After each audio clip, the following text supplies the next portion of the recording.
Ikaw, ganito pa rin ba gamit mo? Kaya lagi sumasakit mata mo. Iwasan mo na 'to. Bukod sa sumasakit lagi ang mata mo, parang may sore eyes, masusunog din yung balat natin sa mukha. Huwag na natin gamitin 'to. Isasuggest ko sa'yo, bumili ka ng Inco. So bakit si Inco? Bakit nga ba si Inko? Si Inko lang naman ang may pinakamalapad na point of view. Halos lahat naman ng auto darkening pare-parehas.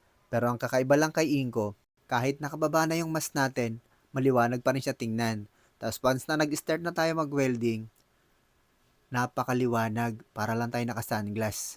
At syempre, yung usok na tatanggap natin, hindi yun pumapasok sa loob ng mukha natin. Kaya walang tendency na sumakit ang mata natin. At isa pa sa kagandahan ni Inko, pwede siyang gamitin pag tayo ay nagga-grind.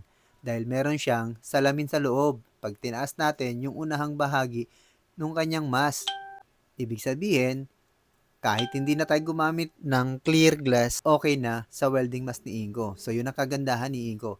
At pag lumabo yung kanyang salamin or fiberglass, meron siyang extra na kasama pag kayo ay bumili.